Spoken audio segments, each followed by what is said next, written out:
5 до 10 минути без хапчета, без 10 съвета за по-добър сън, които никой не следва до края. Само една конкретна рутина, която променя начина, по който заспивам всяка вечер. И днес ще ти покажа точно както я правя аз, крачка по крачка, с точните секунди и минути за всяка стъпка. Може ли да си представиш какво е да лягаш в леглото и умът ти вече да е изключил, вместо да се бори с теб? Миналата седмица 3 души в Telegram групата ми написаха почти същия въпрос. Разбрах защо не спя добре, но какво точно да направя вечер?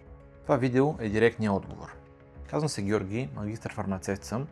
Миналия път говорихме защо не спиш добре. Нервната система е претоварена, не характерът ти. Днес е логичното продължение. Какво точно да направиш с тази информация? Ако си от хората, които са пробвали чай, дигитален детокс за една вечер и после са се отказали, искам да разбереш защо точно тези неща не задържат ефекта. Не защото не работят изобщо, а защото са единични действия в система, която реагира само на последователност. Ако се разпознаваш в това, че лягаш добри намерения, но след 2-3 дни рутина вече я няма, не е защото не си дисциплиниран. Просто до сега никой не ти е показал защо точно тези 5 минути, направени в правилния ред, работят различно от случайни добри навици. Ти вече знаеш как да следваш тези прости стъпки в последователност. Просто до сега никой не ти ги е подредил по правилния начин. Между другото, това, което лично приемам вечер, го споделям в детайли в безплатната Telegram група.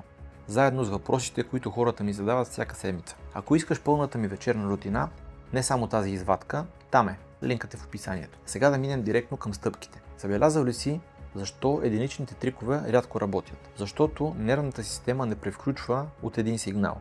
Превключва от последователност на сигнали. Точно както детето заспива по-лесно с рутина преди лягане.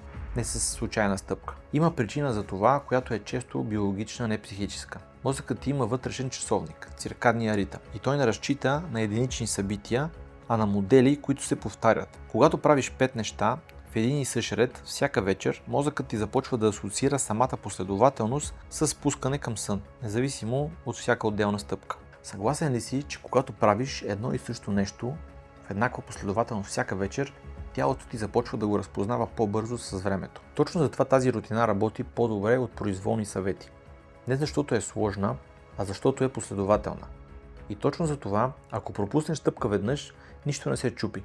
Важна е повторяемостта през седмицата, не перфектността всяка една вечер. Стъпка първа. Минута преди да започнеш. Намери светлината около себе си. Не изключвай всичко рязко.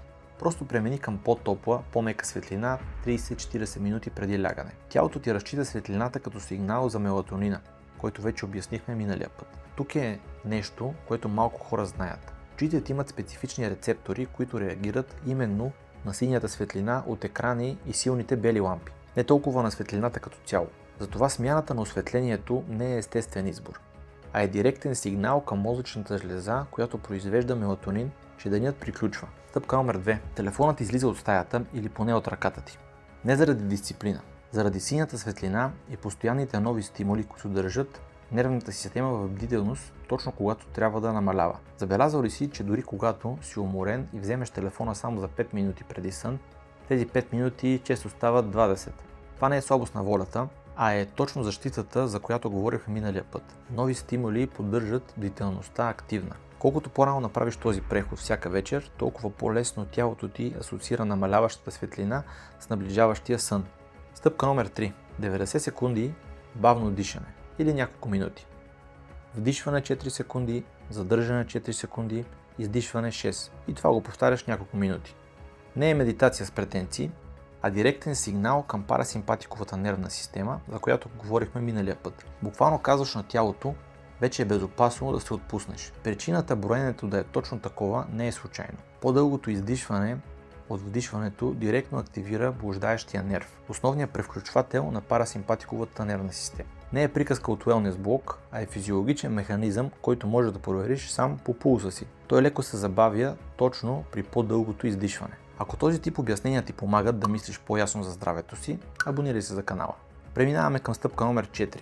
2 минути записваш на лист утрешните си задачи. Не за организация, а за да затвориш отворените процеси в ума си. Умът ти продължава да върти недовършени мисли, докато не усети, че са записани и в безопасност извън главата ти. Забелязал ли си, че точно недовършените мисли са тези, които те държат буден, не изморените мускули? Психолозите наричат това ефектът на Zeigarnik. Недовършена задача остава активна в ума ти Много по-упорито от завършена такава, дори тривиална. Просто записването й на лист хартия сигнализира мозъка, че вече не трябва да я пази активно. Помниш ли миналия път? Обясних, че умората, физическата умора, не решава нищо, ако сигналът на нервната система остане активен. Точно тези две стъпки адресират сигнала директно, не симптома. Стъпка номер 5, най-вероятно най-важната. Ставаш и лягаш по едно и също време, включително и през уикенда, събота и неделя. Не заради строгост, защото денонощният ти ритъм се калибрира от постоянството, не от единична добра вечер. Представи си циркадния ритъм като вътрешен метроном.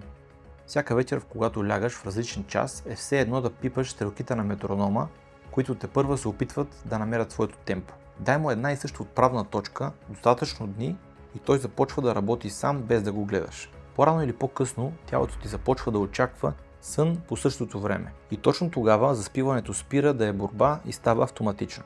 5 стъпки, 5 до 10 минути общо. Никой от тях не изисква сила на волята, само последователност. Значи, обобщаваме. По-мека светлина, телефонът настрани, няколко минути дишане, няколко минути записване на лист хартия, едно и също време за лягане. 5-10 минути всяка вечер. Вероятно вече усещаш, че тази рутина е по-лесна за поддържане от всичко, което си опитвал досега. Защото не изисква повече дисциплина, а по-малко объркване. И ако си спомниш какво казах в началото на видеото, че лягаш добри намерения, но рутината се губи след няколко дни, сега знаеш защо. Предишните ти опити, вероятно, бяха единични стъпки, непоследователност. Разликата не е в усилието ти, а в структурата. Тази рутина работи сама по себе си. Искам да е пределно ясно. Казвам да купуваш нищо, за да заспиш по-добре. Но за хората, при които нервната система е особено претоварена, например след период на силен стрес или ако седмиците са били особено тежки, понякога рутината се движи по-бавно, без малко допълнителна подкрепа. Не защото рутината не работи, а защото системата тръгва от по-дълбока дупка и има нужда от малко повече помощ, докато навикът се утвърди. Затова лично в по-тежки седмици добавям мелатонин с витамин B6 преди тази рутина. B6 участва в синтеза на серотонин, който тялото после превръща в мелатонин. Така че действат в синхрон, не по-отделно. И ако денят е бил особено напрегнат и стресиран, добавям и пасифлора. Растение с дълга история в подпомагането на нервната система да се успокои, не да приспи на сила. Не като заместител на тези стъпки, като ускорител покрай тях, за седмиците, в които тялото ти има нужда от малко повече от просто 5 минутки. Ако искаш пълната ми вечерна рутина в детайли, включително кога точно приемам, какво и защо и какво съм отговорил на въпросите на хората в групата тази седмица, то е безплатната Telegram група. Линкът е в описанието. Пробвай рутината тази вечер. Не до година, тази вечер. До следващото видео.